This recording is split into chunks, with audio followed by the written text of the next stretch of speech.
Bueno, primera vez en Dijiste minuto primera uno. vez, pero En minuto no me uno. invitaste antes, así que... ¿Cómo que no, no? Me parece que sí, pero no vamos a entrar a he discutir. venido muchas veces al canal. Sí, sí, sí. Pero bueno, gracias, la verdad que es muy interesante siempre.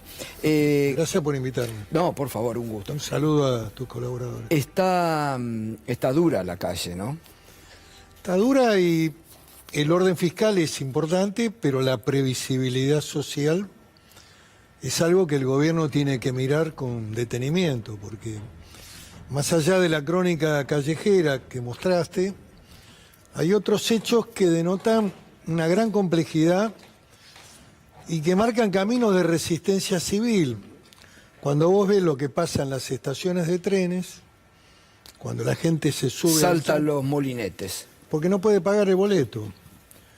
Y el incremento del boleto de colectivo, digamos, tiene una gran trascendencia desde el punto de vista que la gente se mueve para ir a trabajar. Creo que estos temas tienen que mirarlos. Indudablemente, creo que el punto también de inflexión ha sido el no aumento a los jubilados. Yo sostuve en ese momento, cuando se hizo el debate en la Cámara, de que era un grave error, que el gobierno tenía que tener en cuenta una estructura social muy grande en la Argentina, de casi 7 millones de jubilados, que iban a percibir un aumento razonable, que se cubría con parte de lo que fue la restitución del impuesto a las ganancias.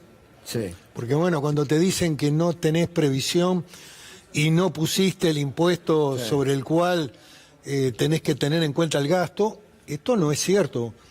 El gobierno recupera el impuesto a las ganancias y el impuesto a las ganancias es aproximadamente el 0,405 de lo que iba a configurar en términos del PBI el gasto de jubilados. Pero bueno, tiene que ver con una mirada. Ahora, ahí hay dos hechos que realmente me parece son muy importantes que usted marca. Primero, algo que se está viendo, ¿no?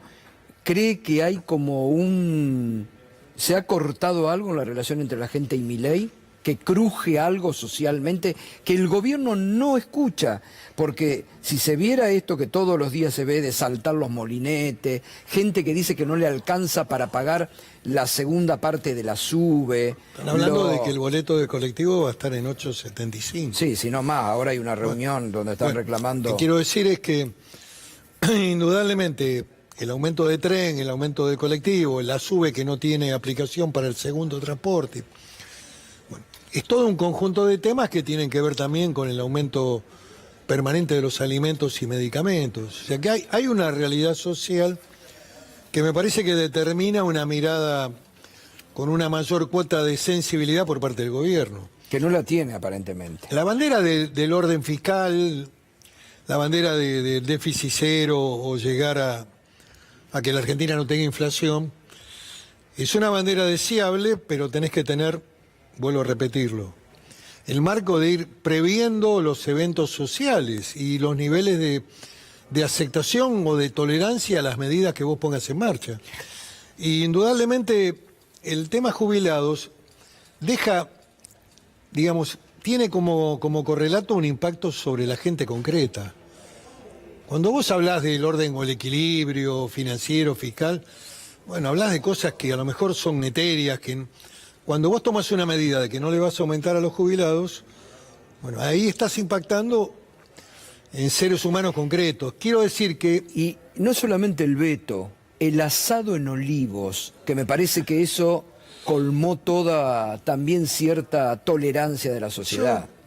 Ahí lo que digo es lo siguiente, no había nada para celebrar, No. Coincidimos plenamente. ¿Usted hubiera ido si lo hubieran invitado? No, no hubiera ido, primero y principal porque tengo que ser coherente con lo que voté en la primera vuelta, en la Cámara de Origen, donde hicimos el esfuerzo para tratar de generar una propuesta que tenía que ver con la recuperación del 8% del mes de enero, que no habían incluido en la fórmula de actualización, y que prácticamente se comía en un trimestre en términos de la actualización por inflación. Y lógicamente que no hubiera ido, pero después, bueno, el intento del gobierno por tener una mayoría o tener una mayoría para el bloqueo forma parte de la acción del gobierno. Ahora, me parece que fue desafortunado el momento, la oportunidad, ¿no? Llamar héroes a los que vetan un aumento mísero.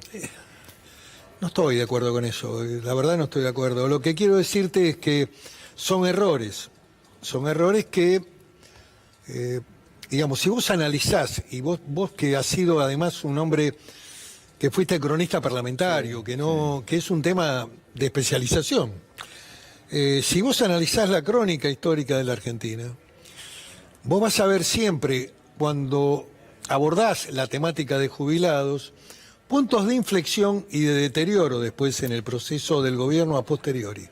Podés recordar a Menem con Norma Pla y Cavallo. Exacto. Podés recordar a el gobierno de Mauricio Macri. Yo estaba en el Senado en ese momento y hubo una reunión previa en el CFI y yo mencioné, bueno, si nos metemos con este tema, esto es un tema muy complicado. El gobierno venía de una victoria electoral, 2017. La verdad no era oportuno, pero bueno, el gobierno decidió avanzar y eso terminó en un acontecimiento casi policial, digamos, con la gente en la calle tirando piedras. Si bien hubo algunos personajes que aprovecharon para el conflicto, pero indudablemente que ese también configura un punto de inflexión.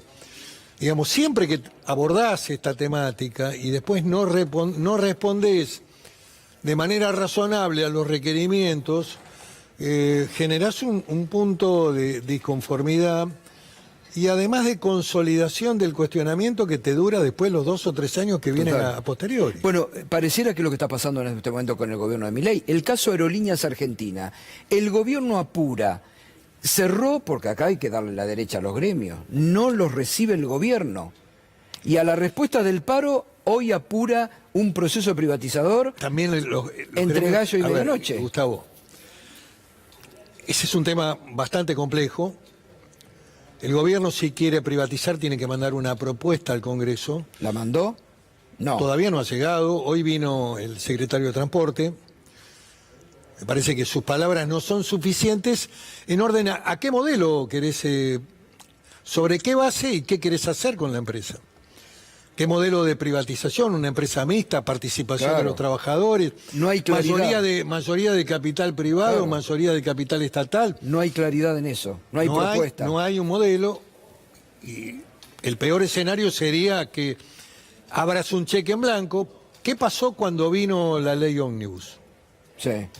¿Qué pasó? Digamos, también en esto hemos tenido una posición. Había una larga lista de empresas. Lo que nosotros sostuvimos es que podía haber un marco general, como fue en algún momento en la década de los 90 la reforma del Estado, pero luego tenía que venir cada empresa ley por ley, con un diseño, con una propuesta.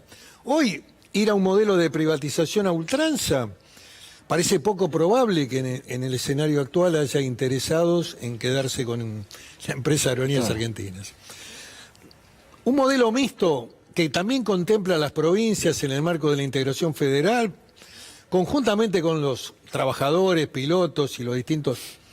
Creo que es un modelo que podría analizarse por parte del Congreso. Lo que digo es, un cheque en blanco abierto a cualquier evento, me parece que no.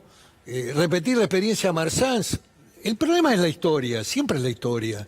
Si vos no te acordás de lo que pasó en la Argentina, podés volver a cometer los errores. Sí, bueno, ¿qué pasó con Marsans? Se quedó con la empresa, terminó pagando, vendiendo aviones que eran de la empresa. La desguazó. Sí, la desguazó. Terminaron la causa presos por los la dueños. Cual, sí. ¿No? Pero ¿qué quiero decirte? Que también el sistema de privatización, privatizar una empresa aérea es de por sí, en cualquier país del mundo, algo muy complicado. Ahora, pareciera que el gobierno se la quiere sacar de encima, como que hoy Dietrich dijo, por ejemplo, hay que llevarla a la quiebra a Aerolíneas Argentinas. Eso es una visión. Tal vez lo que haya que hacer es encontrar un camino de diálogo superador con los trabajadores también. Los trabajadores tienen que tener otros dispositivos en términos, digamos, de estos paros que hacen, que dejan a toda la gente colgada. Estos son también algo de autocrítica deben hacer. Pero no los ha recibido el gobierno, Miguel Está Ángel. bien, está bien. Están haciendo un reclamo de tipo salarial. está bien. Porque el problema ahí es que el gobierno accione y diga, mira, me hacen un paro, le Está cierro bien, la empresa, le privatizo, reconozcamos también, paso a ver, por arriba los derechos laborales. Así como te planteo de que es imprescindible un debate con transparencia, en donde el gobierno tiene que decir qué quiere hacer con la empresa para que el Congreso pueda avalar un camino, Sí. poner los números arriba de la mesa y también interactuar con el sector laboral. Me parece que también en el proceso histórico los sectores aeronáuticos, los gremios aeronáuticos han tenido medidas muchas veces extremas que tienen acumulación de enojo popular de mucha gente que viaja. Lo que digo, ¿es imprescindible tener una empresa que comunique e integre a la Argentina? Sí. Obvio. También hubo una experiencia, y quiero reconocerlo esto, en el gobierno de Mauricio Macri, conjuntamente con el mantenimiento de las aerolíneas argentinas. Macri mantuvo aerolíneas argentinas, pero además se incorporaron otras empresas aéreas, las llamadas low cost, que agregaron oferta, agregaron precios baratos, se abrió el Palomar. Después vino Alberto Fernández, no sabemos por qué lo cerró, por qué algunas empresas no siguieron funcionando, por qué la empresa Latam o LAM se fue de la Argentina.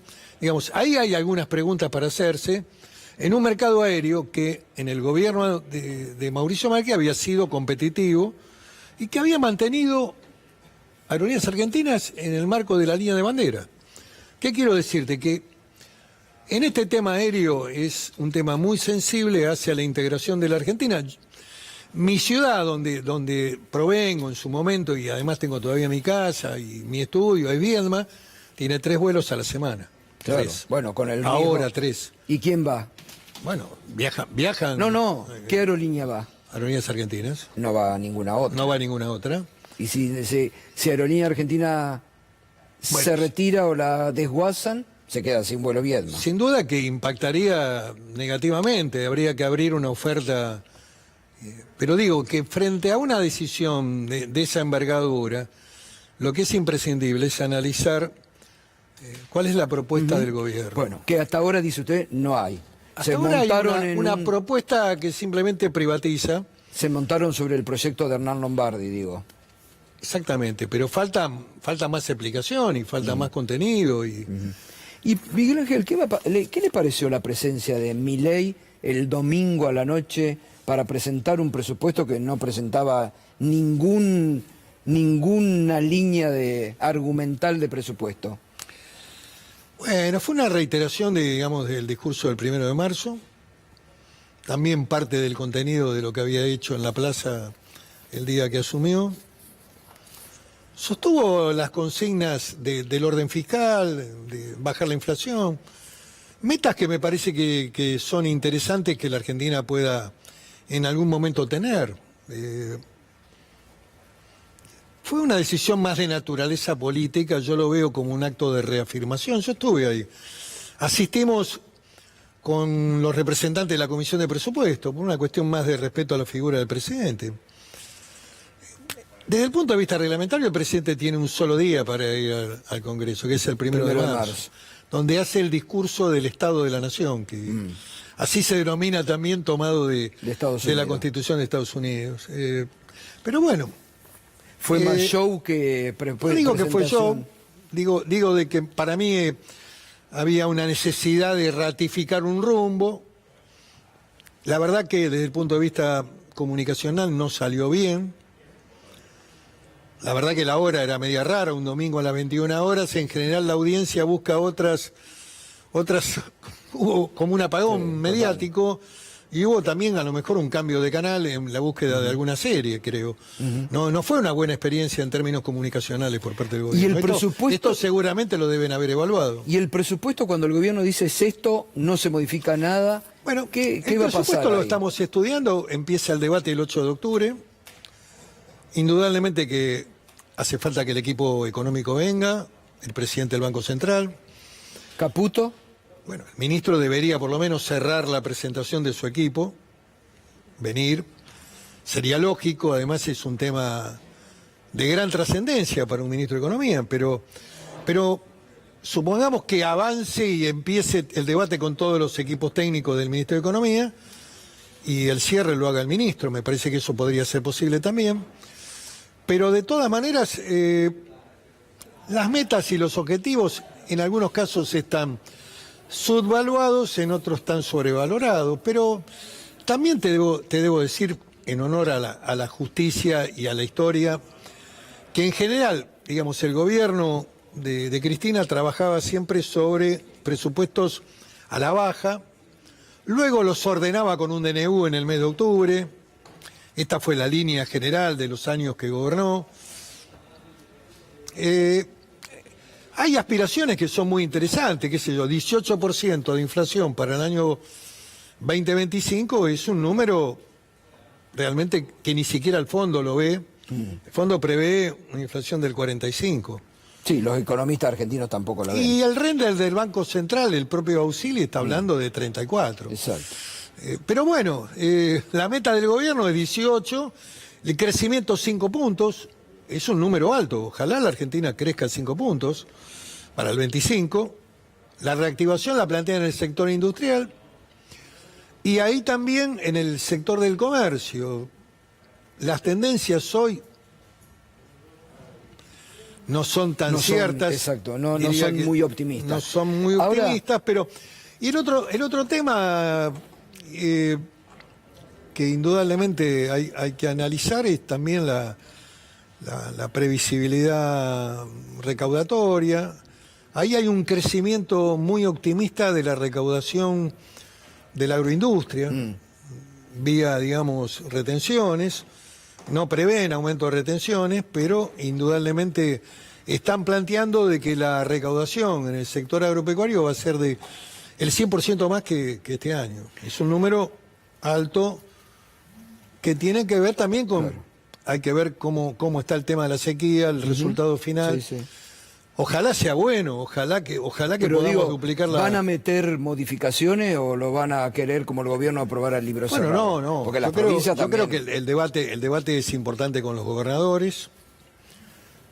Es muy importante ver también si los acuerdos que el presidente firmó en el supuesto pacto de mayo, que fue en julio, donde había compromisos a lo mejor de continuidad de obras, esos fueron al presupuesto o no fueron. Estamos en este diálogo, las principales provincias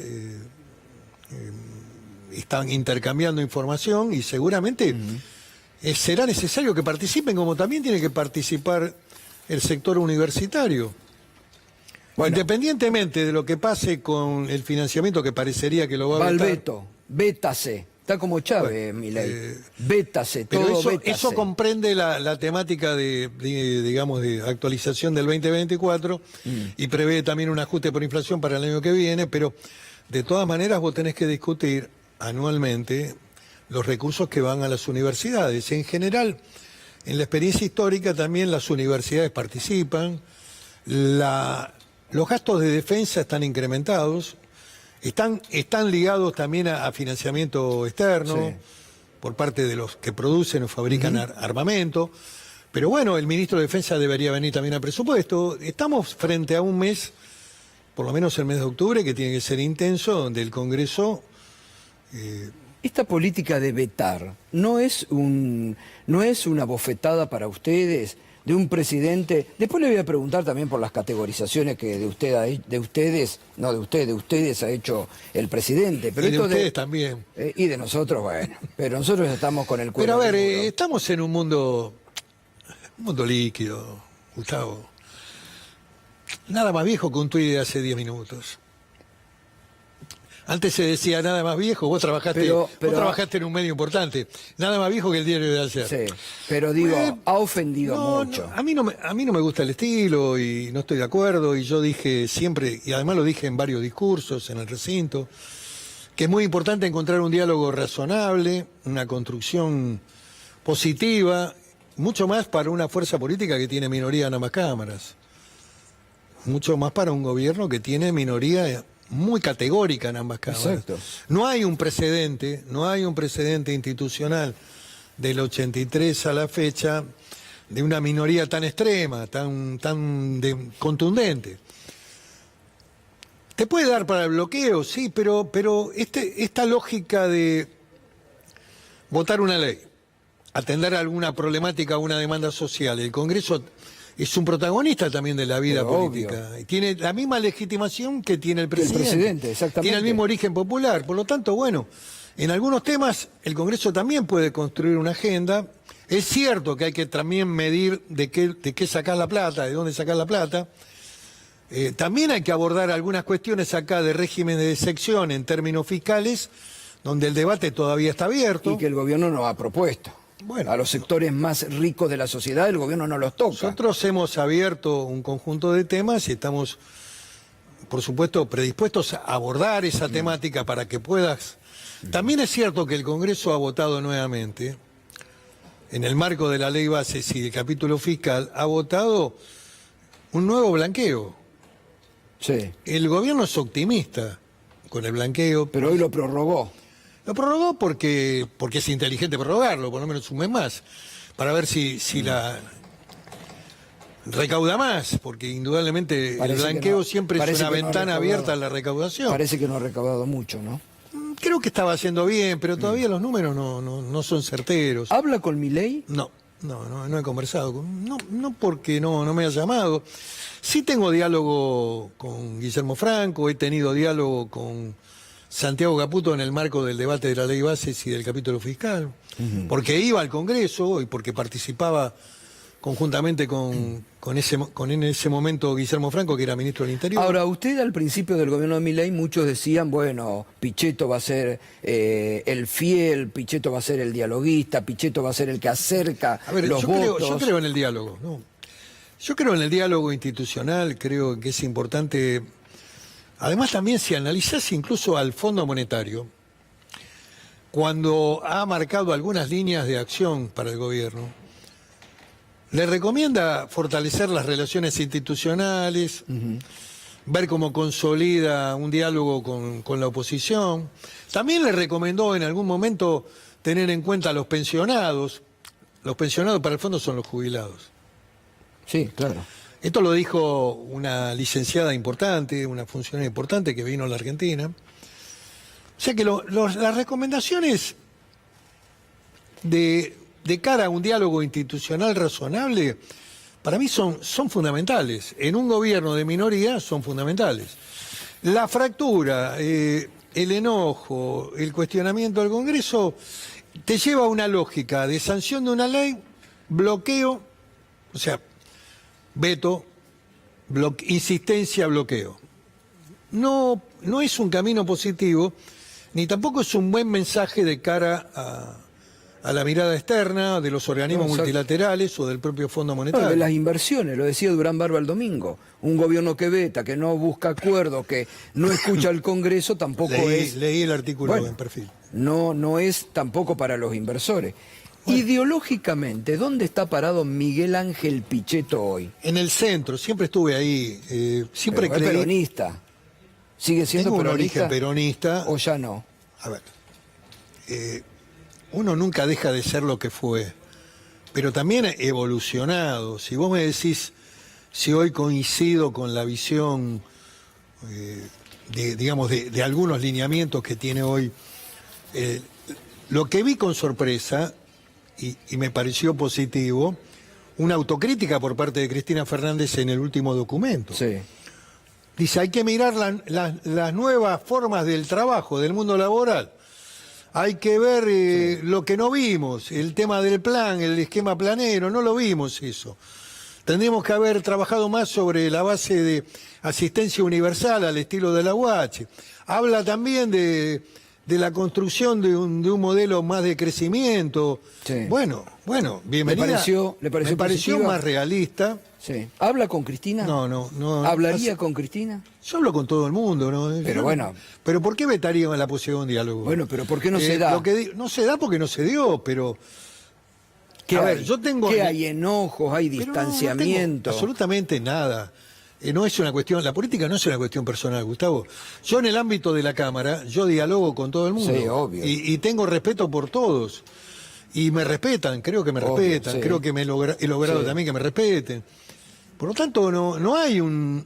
El diálogo en la política es inherente a la actividad, a lo público. Por supuesto. Y es lo que hay que defender, pero se ha perdido diálogo en la política Se ha argentina. perdido diálogo Está, y está también roto hubo- el sistema político hoy, Miguel Ángel. Está fragilizado y está debilitado. Y me parece también que han crecido en la gravitación nacional otros sectores. ¿Con Macri habla? Diálogo bastante fluidamente. Tengo con él una relación personal muy buena, muy correcta.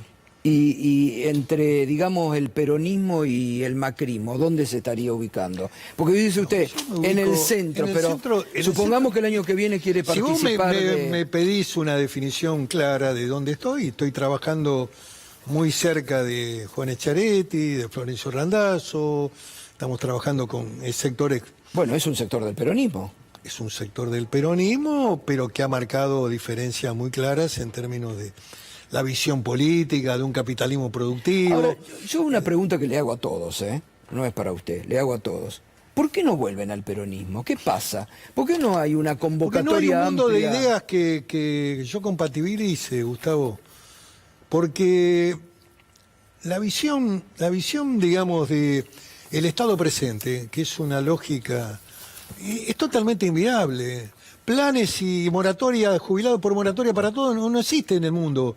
Ese mundo está terminado, Bueno, pero, Gustavo. ya- Si construimos un camino capitalista productivo, generación de empleo, yo también tengo disidencias y visiones. Fíjate que hace poco tiempo, hace pocos días, frente a declaraciones que hizo una figura que es respetable en el plano espiritual, la más importante del mundo, que es el Papa, yo marqué mis diferencias. Si vos me venís con una agenda absurda, indigenista en la Argentina, si me venís de vuelta con los movimientos sociales y planes, te digo que no. Y te digo que la voz del Bueno, Papa, pero la voz del dijo- Papa en términos políticos, pierde gravitación y se fragiliza. Ahora, la voz espiritual del Papa es una voz muy potente. Dijo cosas mucho más importantes, porque marcando el término justicia social Está bien. en el sentido Y dijo de la cosas, doctrina social dijo cosas cristiana. de no estoy con Roca. Roca es el creador del Estado moderno, Gustavo. Bueno, si no no, hubiera pero existido Roca, habló no de hubiéramos una tenido memoria histórica. la ley de educación pública. No, Pero cuestionó escúchame, la al campaña Roca, del desierto cuestionó ¿sabe con quién la a la hizo? campaña del Pero, desierto.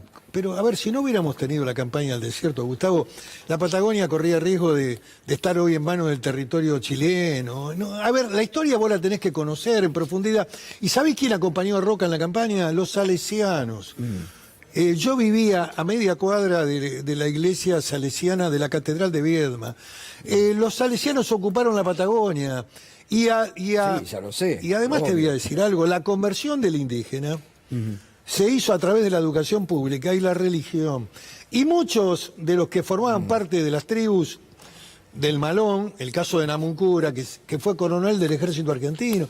Lo que quiero decir es que hay una leyenda negra construida por un sector de la historiografía que es muy negativa para el país. Pero volvamos a ver que estaba interesante lo que usted marcaba. No, lo que te quiero Dijo- decir que mis disidencias Sí. son de mirada del país que tenemos que construir. Ahora, usted dijo, me pareció positivo lo último de Cristina Kirchner. ¿Por qué parece- eso no se me pone en parece el que eso- debate dentro de un peronismo más amplio? Porque no se ha dado y porque porque creo que en general, digamos, hay una visión todavía. Lo que necesita el peronismo desde el punto de vista de su reconstrucción es un debate de ideas. Si vos me preguntás, y yo lo he hablado en algún momento, hace muchos años, con algunos jóvenes de la Cámpora, cuando hablaba, poniendo el ejemplo del socialismo español, como una generación joven de España en el año 78 toma el poder con Felipe González y abandona el marxismo. Bueno, algunos muchachos tienen que abandonar la mirada protochavista de que bajaron de la sierra y que todavía pueden hacer la revolución y entender que la Argentina necesita una visión capitalista, productiva, de crecimiento. Tenés que generar un modelo productivo para poder distribuir. Para que haya justicia social tenés que crecer en la economía, tenés que generar empleo. Bueno, Le este quiero es el preguntar- debate de fondo que necesita una fuerza política nacional como el peronismo, Como también la necesita el radicalismo. Fíjate Bueno, la crisis en la que está inmerso el radicalismo. Tremendo el radicalismo. Se necesita recuperar partidos políticos fuertes. Por supuesto. Se necesita recuperar. Por supuesto. ¿Guillermo Moreno es vocero suyo? No, ¿O usted? yo tengo una buena relación de respeto. Pero quiero preguntarle por algo que insiste incluso mucho en este canal, ¿no? Que es panelista de Duro de Domar, Guillermo Moreno, que dice, tiene que haber una asamblea legislativa y Pichetto es mi candidato. Es una opinión de Guillermo Moreno. Yo siempre he respetado el marco institucional, siempre he estado funcionando en el sistema democrático, tengo una historia. Y tengo muchos años, vos me conocés desde hace mucho tiempo. Por eso se lo quiero preguntar, porque a mí no tema comparto de la idea, no están dados ningún gusta. extremo de gravedad. Para hacer una asamblea tiene que haber situaciones de gravedad institucional extremas. Y renuncia del presidente, ¿no? Y tiene que haber hechos precedentes, y tiene que haber... Y eso yo no lo veo para nada, y ojalá no ocurra. Yo creo fundamentalmente en la decisión democrática que ha tomado el país, que tiene que ver mucho con el proceso que pasó también. Con el fracaso de Juntos por el Cambio en términos de alternativa democrática, metiéndose en una interna realmente poco inteligente, y con el fracaso del gobierno de Alberto, que fue tremendamente negativo para el peronismo y para el kirchnerismo. Ahora, una alternativa a esto hay que construir. Nosotros Porque estamos esto trabajando en la construcción es bastante de desolador. un centro democrático, te vuelvo a repetir, con una idea capitalista, con una visión de la producción, una mirada federal. Creo que tiene una mirada identitaria. Echaretti lo ha expresado muy bien en su campaña. Estamos muy cerca en esa visión. No es muy cordobesista. Tampoco es... No es muy cordobesista. Bueno, tiene que ser nacional, por supuesto. Ahí está. Pero el modelo Córdoba es un modelo para mostrar. Es un modelo inteligente que conjuga el crecimiento privado con un Estado que trabaja con los sectores productivos. Rosario. Cheto, buenas noches. ¿Qué tal, Rosario? Usted controla un bloque bastante heterogéneo, plural, muy diverso, que no tiene posturas unánimes. Muchas veces fueron en auxilio de este gobierno, o en otras veces le pusieron algún tipo de límite, y hablaba de un punto de inflexión que fueron las jubilaciones. ¿Cuál va a ser el rol de este bloque? Porque, por ejemplo, sería fundamental este bloque para frenar el DNU que tanto o que mucho mal le hace a una parte de la sociedad en varios artículos, o si tienen una idea de que este bloque va hacia otro lado. ¿El DNU 70? Sí. Bueno, ese DNU tiene cosas también positivas. El tema de la ley de alquileres es un hecho positivo. Creo que todavía como instrumento el gobierno lo necesita. Si vos me preguntás, el último DNU que permite reconvertir, digamos, deuda. Bueno, hay que tener precisiones ahí. Indudablemente que es un DNU que podría haber sido incorporado al presupuesto nacional. El contenido del DNU tenía que haber venido en el marco del debate del presupuesto. ¿Por qué? Porque le facultás con ese DNU al gobierno una discrecionalidad que es el cambio de deuda. En su momento Guzmán utilizó el mismo decreto para cambio de peso, moneda peso. O sea, una reconversión de la deuda en peso. Esto es para cualquier tipo de moneda. Hay que ver si es para los bonos nacionales o para bonos extranjeros. Se requiere un conjunto de precisiones, pero no estamos muy de acuerdo con este decreto. El último, estamos hablando del último. ¿Lo pueden frenar entonces? Vamos a ver, lo que hay que hacer es primero tratarlo en la comisión de DNU, que todavía no ha fijado fecha. ¿Y el primero, el 7023? La mayoría dice que es inconstitucional. Tiene algunos temas positivos, algunos otros que son dudosos, algunos se han resuelto. En el marco de la reforma laboral, muchos de los temas que se planteaban en el DNU tuvieron una respuesta legislativa inteligente, donde no avanzamos sobre el derecho colectivo de los trabajadores, sobre los derechos de las organizaciones sindicales, y ayer mismo se cayó una reunión de comisión donde el radicalismo estaba planteando intervenir sobre las cuestiones de la cuota social y un conjunto de temas que nosotros no estamos de acuerdo. Pero avanzamos en el esquema de modernización, que eran 3 puntos del DNU importantes: la eliminación de multas, el tema de un nuevo sistema para el cese laboral, optativo, para los convenios colectivos, no es obligatorio, y elementos donde el periodo de prueba se puede ampliar para la pyme, para sectores que son más dinámicos en términos de la generación de empleo. Me parece que hubo hubo acuerdos y eso es lo importante. Me parece que el diálogo con los sindicatos que hicimos desde el Congreso fue positivo. Fue positivo, exacto. Y bueno, y ahora Sturzenegger está diciendo que la va a reglamentar. Bueno, la reglamentación no puede ir por encima de la norma. ¿Qué quiero decirte? Vamos a ver. Cuidado, Sturzenegger, dice. No, lo que tiene que hacer es reivindicar lo que hizo el Congreso, que ha sido muy importante. Hablando, incluso el otro día, hablando con Julián de Diego en una reunión que me invitaron para dar una charla en el Rotary, de Diego es un especialista en materia laboral, más inclinado para, digamos, es un hombre que tiene una trayectoria más vinculado con el sector empresario. Me dijo, muy importante, Miguel, lo que hizo el Congreso en términos de la modernización de relaciones laborales. El gobierno necesita los instrumentos, por eso votamos también la ley bases y la ley fiscal, pero hay una gran diferencia con lo que vino originariamente. Una cosa era la ley ómnibus y otra cosa fue la ley bases que se votó. Creo que tiene un elemento muy interesante que es el incentivo a las inversiones. Vamos a ver si se generan actos de confiabilidad. O no. Yo creo que lo de ayer fue desafortunado en Naciones Unidas. Sí, muy desafortunado. A ver, yo coincido, te vuelvo a repetir, hay algunas cosas que a veces me resultan contradictorias. Yo estoy de acuerdo con la posición del presidente ubicando a la Argentina en Occidente, que la política exterior tiene que estar vinculada con Occidente, que las relaciones con Estados Unidos y con el Fondo y con Europa es un camino bastante certero para definir la política exterior. Ahora, ayer terminamos votando con Irán, con Rusia, con Venezuela. La Agenda 2045, que era la continuidad de la 2030. Puede tener algunos aspectos que al gobierno no le gusten, pero vos tenés que ir procesando los temas. Fíjate que ahí está la temática de la reconversión energética.